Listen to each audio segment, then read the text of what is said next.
Immediately after Israel was established in the promised land of Canaan, it was governed by a system of judges, and God was considered to be their supreme ruler or king. But by the time of 1 Samuel, the people started to demand a human king in order to be like the other nations around them. In spite of God's warnings about this, they persisted with the request, and God obliged.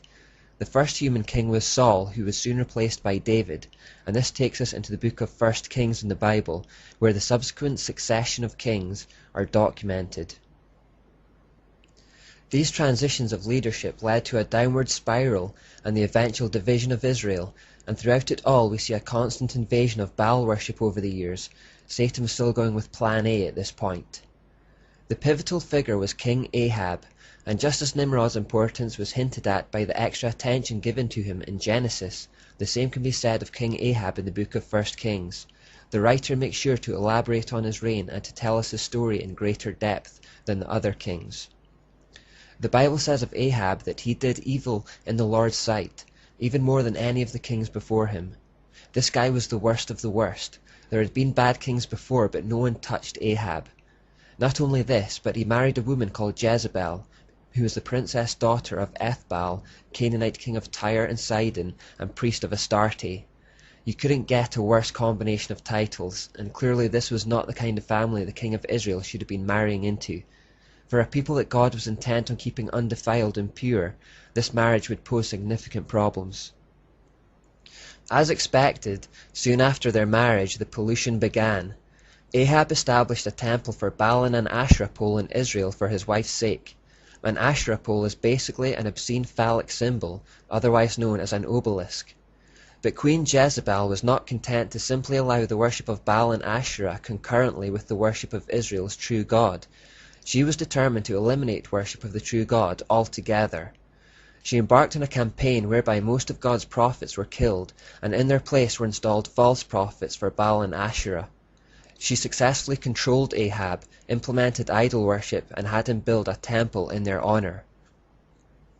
As a result, the biblical record shows Israel plunging from the heights of David's glorious and godly reign to the depths of the pagan idolatry and Satanism under Ahab, and this was in many ways Israel's darkest hour. Satan was very close to winning God's chosen people to himself, once and for all. The apostasy of Israel was almost complete. The foundations of godliness were fast crumbling. The judgment of God was forthcoming. Now, do Ahab and Jezebel remind you of anyone? They were virtually identical to Nimrod and Semiramis.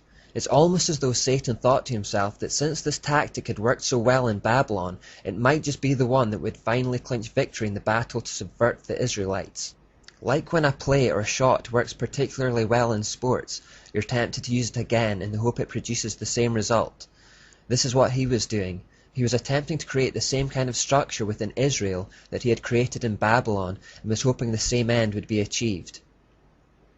Just as Semiramis had risen to power on the coattails of Nimrod, the evil Jezebel wed herself to Ahab and introduced idolatry into their life as an evil religious practice.